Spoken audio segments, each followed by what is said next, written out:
My name is Tony Lamb, as Martin said, so many thanks Martin and the Gin Guild for inviting us to speak today. UK Trade and Investment, for those people who are not aware of our organisation, and great that Emma is, we are the government's export promotion and inward investment organisation.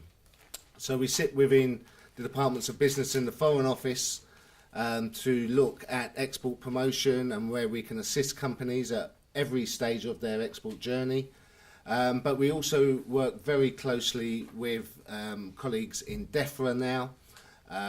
My team has recently moved from UKTI's head office in Victoria to now sit in the DEFRA building on Smith Square as part of the Great British Food Unit, which Liz Truss and ministers launched earlier this year. So the purpose of bringing us together with colleagues in other parts of government was to offer a one-stop approach to supporting companies in the food and drink sector to do more overseas and to work with colleagues on wider issues which companies are telling us need to be addressed to encourage them and to help them to promote their services and goods overseas. So UK Trade and Investment, what I'd like to do today is just give a little bit of an overview of where we are with our programmes to support food and drink companies, how we're structured, a touch on the Food is Great campaign, which Martin just touched on, which is part of the wider Great Britain campaign. Britain is great, and there's various strands, one of which is to support food and drink, the Food is Great campaign, and just touch on some of the events that we've been involved in delivering on through our campaigns over the past couple of years and what we want to do in the future to work with you. So UK Trade and Investment in the UK, we're headquartered here in London, but we operate through a network of regional advisors in England. Throughout the 9 English regions there will be advisors, some specialising on the food and drink sector, who can offer advice to you and your company as you look to develop your export strategy around the world. And this support is available to newcomers to exporting, so first timers, to those who are looking to develop and get into new markets, and also to larger companies who are already established in exporting but need some support from government to break into new markets or to support their efforts to get into new markets. Within the devolved administrations, so Scotland, Northern Ireland and Wales, we work closely with the Scottish Government, Welsh and Northern Irish authorities to deliver our services. So we are very much a British and Northern Irish support mechanism for companies. Our services are delivered overseas through the British Embassy and High Commission network. We have representatives in over 100 markets, supporting you and your efforts to get into the export arena. We can help with supporting marketing campaigns, we can help with supporting market entry strategies, and we can help with supporting identification of representatives for you. And we have something in the region of over 1,200 staff working globally supporting British companies. In terms of support to new exporters, first-time exporters, we run a number of programmes, one of which is called our Passport to Export programme. Passport to Export programme is a 12-month mentoring scheme which is delivered through our regional network, through our international trade advisors in the English regions, and their role is to work with you to develop a strategy, to take those first steps into exporting, to guide you into markets where you should be looking to break into initially, and to also look at where we can support you to actually identify where those opportunities are. Another service which we're looking to develop and keen to promote, and this is becoming more and more important to the work of the team, is to promote exports through an e-exporting campaign. We're looking to support your e-commerce strategy and your social media presence through a series of programs which we're now looking to develop. and we're looking to work more and more with overseas platforms around the world to help you to promote your products through social platforms, through e-commerce, which is becoming more and more of an opportunity for companies to do business overseas. One instance in the e-commerce area is the International Festival for Business, which is taking place next month in Liverpool. We will have a dedicated day for the food and drink sector, in which we're looking to work with a number of platforms from around the world. A number are coming in from China, some from India, and other destinations. So companies will have the opportunity to hear about their role, what they're doing, their priorities, and how it would be possible to work with those organisations to get your products listed on their sites. We also have a number of other schemes which will help you develop the approach to exporting, specific marketing approaches which you will need, advice through our colleagues overseas. And we're looking more and more to get companies to travel overseas on mini trade missions to actually familiarise themselves with doing business in an overseas market. These are all services which we are providing from the government. In terms of mid-sized businesses, we're looking to develop a program of support, or we have a program of support which we're looking to expand to those companies who are not new to exporting, but are perhaps looking at new market opportunities. So those companies who are looking to take those second steps. And again, there's a campaign which we're looking to deliver around e-exporting. And again, we're going to have a program of support through mid-size business specialists who will be able to advise those companies who are ready to make that step into new, perhaps slightly more difficult markets than those which you've initially broken your teeth on, or cut your teeth on, I beg your pardon. There's also an online program called Open to Export. I've got in the slide you'll see that there's reference to a program called Open to Export. Open to Export is a really good program of support where you can get bespoke advice to specific questions which you have, which you need to raise. And this is a support which is coming from the business community. You register on the program, and if you've got a specific issue, what's the best market entry process into Belgium, somebody who has actually looked at doing business in Belgium will be giving you advice. So it's business helping business. There's also opportunity to discuss issues that you may have with fellow exporters as well. So I'd have a look at that program as well, Open to Export. If you're not registered, I encourage you to register because it's business helping business, a program which we have delivered. Food and drink is important to the government's export plan.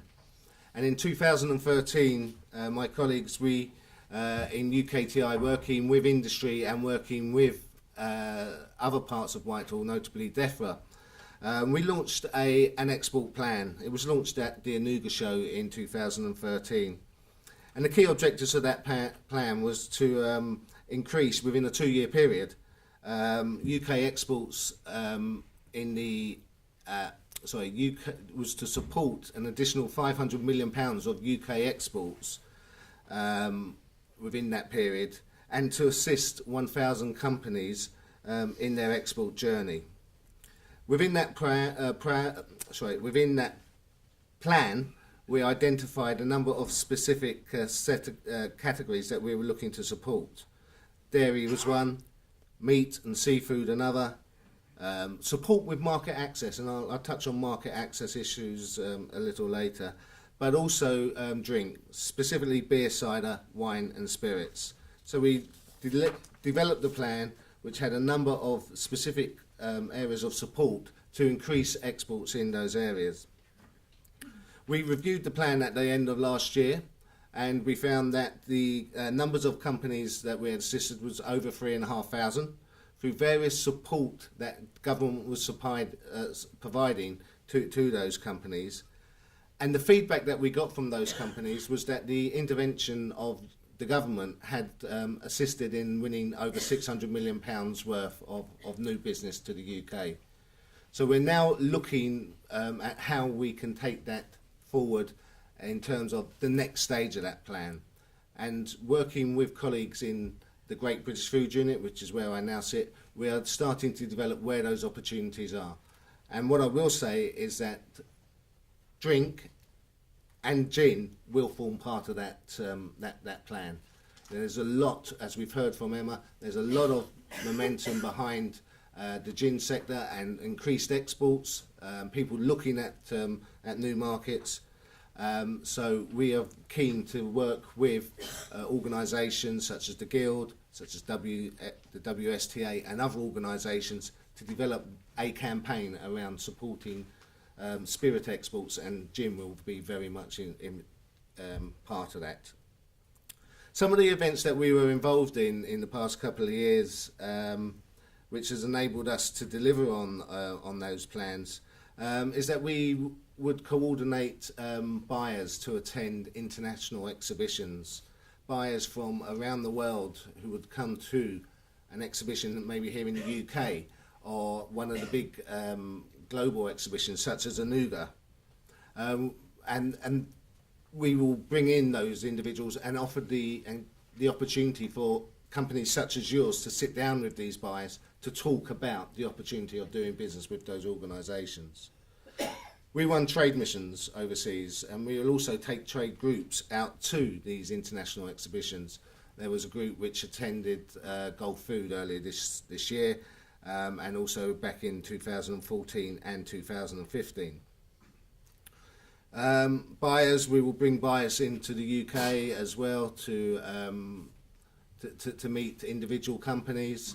This week there's a important buyer in from the beer team of the LCBO, the Liquor Control Board of Ontario, and we're looking to work with the LCBO to identify an opportunity to bring their spirit buyer to the UK, and a big opportunity there, I think, to break into the Canadian market, and a route that we can offer support. The Great Campaign, the Britain is Great campaign, as I mentioned, and we won't look at the slides later, has a very strong element supporting food, and we've run activity in markets such as Hong Kong, such as China last year at a major food exhibition. And the slides not coming up will demonstrate a campaign which we ran at the Spanish department store El Corte Inglés at the back end of last year, where we took over areas of the department store under the Food is Great campaign. There was a lovely slide demonstrating some spirits, including gin, which were all part of that campaign. And as a result of that, we were able to support a number of companies from the food and drink sector to get into that market. As I mentioned, the initial plan has been reviewed, and we're now looking at opportunities where we can support companies in areas as we move forward. There will be a British Beer Festival at a World Expo. Again, Siao and other major exhibitions, we will be looking to organise meet the buyer events where you get the opportunity to sit down and talk to buyers. We're looking at developing specific campaigns in some of the emerging markets where those countries are opening up, China, India being an example, where we can get British food and drink products into the market. The pork trotter market for China is opening up, a huge opportunity for companies in that particular area, where the parts of the beast which has previously been disposed of in the UK, there's a market somewhere in the world, in particular in China, for these products. My colleagues in DEFRA and ministers have been working with the Chinese authorities to discuss the opportunity to get those products in, and that's opening that market. So we are looking to develop a campaign around meat products into China. But we will also, along that trail, take on other companies and develop specific programs for other subsectors, including wine and drink. We're looking at how we can work closer with our European colleagues, and it's interesting that Emma mentioned some of our European partners, because for new exporters or new to market exporters, Western and Northern Europe countries do offer real opportunities to break into those countries for the first time. So France, Germany, Belgium, Spain, the Nordic countries, maybe not necessarily an easy market for the white spirit sector, but those are all good countries for first time exporters to start looking at.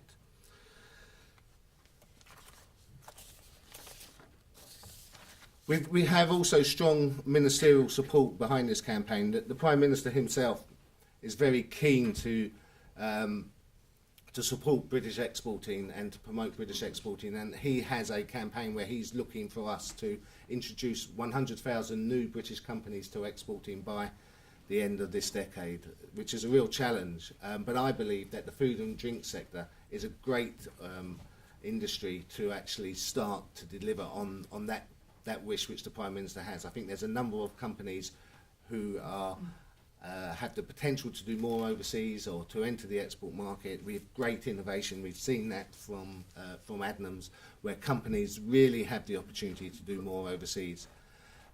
So a ministerial-led campaign with strong ministerial support, whether it be from Liz Truss, who's the Secretary of State at DEFRA, the Farming Minister George Eustace, Mark Price, Lord Price, who's now my Minister at UK Trade Investment, the former head of the Waitrose Group, are all very much behind a campaign to promote UK food and drink exports. So we're looking at how we can utilise them, and when they're travelling around the world, to promote more and more exports. Liz Truss was in the US just last month, and whilst there she visited Chicago and Washington, and during the course of a visit to both of those markets, both of those cities, I beg your pardon, she took the opportunity to promote gin at a specific event at the residence of the Consul General in Chicago. So an opportunity there to actually bring more gin products to the attention of the American market. The UK is the biggest gin exporter in the world in 2015. I'm sure most people know that already. We exported over £440 million worth of products to 139 countries. Sorry, the man from the government, he loves stats. Which I'm told is enough to make over 1.5 billion gin and tonics. So that's great. Thank you for that. Thank you for your support. The key markets were the European Union markets. 45% of those exports went to Europe, with Germany, France, the Netherlands, Ireland and Spain being the main markets for UK exports. Outside the UK, the US, 150 million pounds worth of exports, and Canada, just over 15 million pounds worth of exports, are the next biggest markets. And I was interested that when I joined the Great British Food Unit earlier this year, and I had a meeting with Liz Truss, she said that she sees gin as being an important market opportunity to support our export campaign. And she has said to me that she wants to see gin up there in terms of whiskey, in terms of exports. Well, that's £4 billion worth of exports. So that's my challenge, and I really welcome your support in delivering that challenge to the Minister. But I think it does demonstrate that there is an opportunity and the support that we have behind us. The US is an important market. We're looking to see Adnams there fairly soon, if not already there. Another area that we've been working to support companies or to promote the gin industry is, in the past year we had 3 travel bloggers come over from the UK, from the US, and we organised a tour for them, and where they spent a week travelling around the UK, sampling gin, and their blogs and their notes, which they were putting out on social network, went out to a number of people around the world. It generated over 1,000 tweets during a live Twitter chat. You try saying that. During a session in London. I must have a look at the slides again. And that gave us exposure to over 36 million Twitter accounts. So getting the message out that that gin is important. So apologies that you haven't been able to follow the presentation on the slides on the screen. But just to summarise that, UK Trade and Investment, we are the part of government that's here to help. We've got a global network where we are looking to support your efforts overseas. We've got a strong team here in the UK who can help you develop your strategy for international business. We have a series of programs of support from the first-time exporters right through to campaigns to get you into market. We can offer bespoke support whilst in market through working with the British embassies and high commissions.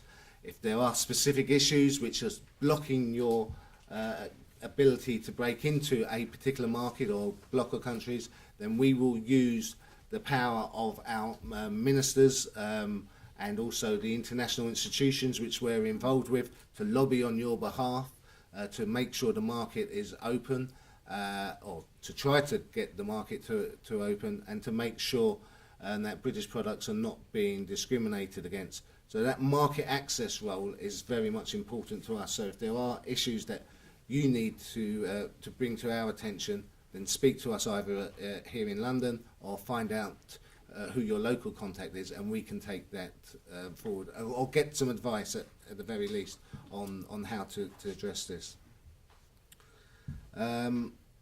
So I think in summary, we are from the government, we are here to help, and we look forward to working with you. Thank you very much.